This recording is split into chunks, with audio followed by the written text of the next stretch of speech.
नमस्कार साथियों, जय हिंद, वंदे मातरम। आप देख रहे हैं मॉडर्न न्यूज यूपी। चलिए जानते हैं फटाफट उत्तर प्रदेश के सभी जिलों की छोटी बड़ी खबरों के बारे में। लेकिन उससे पहले कमेंट में हमें जरूर बताएं कि आप किस जिले से देख रहे हैं। अनुमान के विपरीत उत्तर प्रदेश में नया विक्षोभ बनने से लखनऊ समेत कई जिलों में हल्की से मध्यम बारिश हुई। मौसम विभाग ने 28 मार्च तक बारिश जारी रहने का अलर्ट जारी किया है। कुछ जगहों पर सुबह हल्की बूंदाबांदी हुई, जिससे अप्रैल में भी ठंड का एहसास रहेगा। किसानों के लिए चिंता बढ़ गई है। लखनऊ, प्रयागराज और अन्य जिलों में तापमान में उतार चढ़ाव देखा जा रहा है। विभाग ने सतर्क रहने की सलाह दी। ये बदलाव फसल और स्वास्थ्य दोनों पर असर डाल सकता है। किसानों के लिए खुशखबरी। योगी आदित्यनाथ ने सरकार की कैबिनेट बैठक में गेहूं का न्यूनतम समर्थन मूल्य 160 रुपए प्रति क्विंटल बढ़ाने का फैसला लिया गया। हैंडलिंग लागत के लिए अतिरिक्त 20 रुपए भी दिए जाएंगे। खरीद 30 मार्च से शुरू होगी। कुल 37 प्रस्तावों पर मुहर लगी, जिसमें किसानों को अतिरिक्त सहायता, पानी के दुरुपयोग पर रोक और ट्रैफिक जाम से निपटने की नई योजना शामिल है। निजी बिजनेस पार्क पर भी अहम फैसले संभव। ये किसान हितैषी कदम माना जा रहा है, जो गेहूं उत्पादकों को राहत देगा और अर्थव्यवस्था को मजबूत करेगा। बैठक में कई इंफ्रास्ट्रक्चर प्रोजेक्ट्स को भी मंजूरी मिली। मुख्यमंत्री योगी आदित्यनाथ ने नोएडा इंटरनेशनल एयरपोर्ट जेवर का दौरा कर अंतिम जांच की। 28 मार्च को प्रधानमंत्री मोदी द्वारा उद्घाटन होने वाला है, जिससे योगी ने तैयारियों की समीक्षा की और कहा कि यह उत्तर प्रदेश की कनेक्टिविटी बढ़ाएगा। बीजेपी युवा मोर्चा की शिकायत पर वाराणसी में 14 लोगों को गिरफ्तार किया गया, जो गंगा में बोट पर इफ्तार पार्टी कर रहे थे और गंदगी को गंगा जी में ही डाल रहे थे, जिससे कोर्ट ने उनकी जमानत खारिज कर दी। ये मामला धार्मिक भावनाओं से जुड़ा बताया जा रहा है। पुलिस ने शांति बनाए रखने के लिए एक्शन लिया। गाजियाबाद, उत्तर प्रदेश में पाकिस्तान लिंक जासूसी नेटवर्क का भंडाफोड़।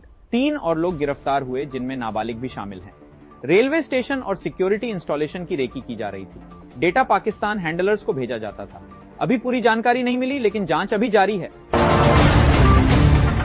मथुरा में फरसा वाले बाबा की मौत पर बवाल। गौ रक्षक साधु की ट्रक से कुचलकर मौत के बाद आरोप लगा कि गो तस्करों ने हत्या की। प्रदर्शनकारियों ने पुलिस पर पथराव किया, कई पुलिसकर्मी घायल। ट्रक ड्राइवर की भी मौत हो गई। सीएम योगी ने दोषियों पर सख्त कार्रवाई के निर्देश दिए। उत्तर प्रदेश परिवहन निगम में 2584 पदों पर संविदा महिला परिचालकों की भर्ती होगी। इसके लिए अलग अलग जिलों में रोजगार मेले लगेंगे। 25 मार्च से रोजगार मेलों की शुरुआत होगी। परिवहन राज्य मंत्री दयाशंकर सिंह ने बताया कि चयनितों को उनके गृह जिले के डिपो में ही तैनाती दी जाएगी। उन्होंने बताया कि भर्ती के लिए इंटरमीडिएट पास होना और CCC प्रमाण पत्र अनिवार्य है। अभ्यर्थियों का उत्तर प्रदेश राष्ट्रीय ग्रामीण आजीविका मिशन या उत्तर प्रदेश कौशल विकास मिशन से जुड़ा होना जरूरी है। NCCB प्रमाण पत्र, NSS, स्काउट गाइड के राज्य या राष्ट्रपति पुरस्कार धारकों को मेरिट में 5% वेटेज मिलेगा। भर्ती प्रक्रिया पूरी तरह मेरिट आधारित होगी और इंटर में प्राप्त अंकों के आधार पर चयन होगा। चयनित महिला परिचालकों को संविदा पर अन्य परिचालकों के समान पारिश्रमिक दिया जाएगा।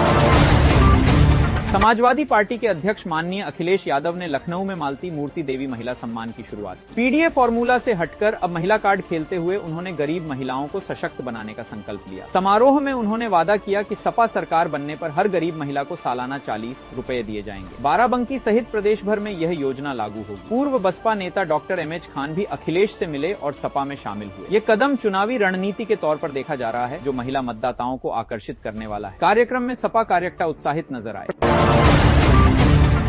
चंदौली पुलिस ने जाली नोट बनाने वाले गिरोह का पर्दाफाश किया। एक मुख्य आरोपी को गिरफ्तार कर लिया गया, जबकि 2 अन्य को भी हिरासत में लिया गया। छापेमारी में नोट बनाने का सामान बरामद हुआ, जो कि यह गिरोह अर्थव्यवस्था को भारी नुकसान पहुंचा रहा था। पुलिस आगे की जांच में अन्य सदस्यों की तलाश कर रही है। स्थानीय लोगों ने पुलिस की कार्रवाई की सराहना की।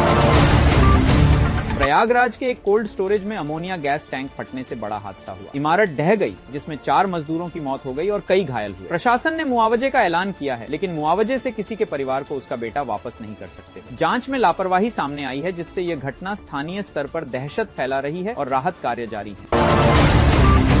बागपत जिले में एक टायर फैक्ट्री में लगी भीषण आग ने तबाही मचाई। सुरक्षा कर्मियों ने कई परिवारों को सुरक्षित निकाला, लेकिन कोई हताहत नहीं हुआ। फायर ब्रिगेड ने कड़ी मशक्कत से आग पर काबू पाया और अब जांच जारी है, ये जानने के लिए कि आग आखिर कैसे लगी।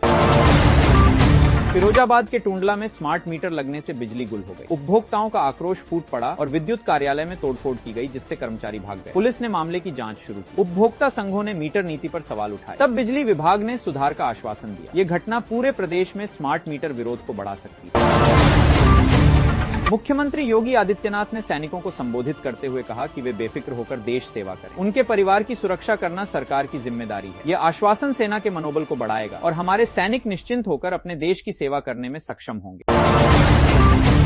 गोरखपुर में कैबिनेट मंत्री संजय निषाद भाषण देते हुए भावुक हो गए और फूट कर रो पड़े। उन्होंने अपनी ही सरकार पर ठगने और लूटने का आरोप लगाया। बाद में उन्होंने धरना भी दिया और मांगे रखी। वीडियो वायरल होने के बाद राजनीतिक हलचल मच गई। मंत्री ने कहा कि जनता के हितों को नजरअंदाज किया जा रहा है। विपक्ष ने इसे सरकार की नाकामी बताया। ये घटना प्रदेश की राजनीति में नया मोड़ ला सकती है। निषाद समाज और समर्थक काफी नाराज हैं। मुख्यमंत्री कार्यालय से अभी कोई प्रतिक्रिया नहीं आई है। उत्तर प्रदेश में इंडेन, एचपी और भारत गैस सिलेंडर की भारी कमी है। कोटे से अधिक बुकिंग के लिए अब विशेष जानकारी देनी होगी। एक जिले में छापेमारी के बाद एलपीजी एजेंसी सील कर दी गई। उपभोक्ताओं को आनाकानी का सामना करना पड़ रहा है। शिकायत के लिए आधिकारिक पोर्टल या हेल्पलाइन पर संपर्क करने की सलाह दी गई। नए नियम से कालाबाजारी पर अंकुश लगाने का प्रयास है। गृहिणियां परेशान हैं। अधिकारियों ने तत्काल सप्लाई बढ़ाने का आश्वासन दिया है। यह समस्या पूरे प्रदेश में फैली हुई है और उपभोक्ता संघों ने विरोध दर्ज कराया।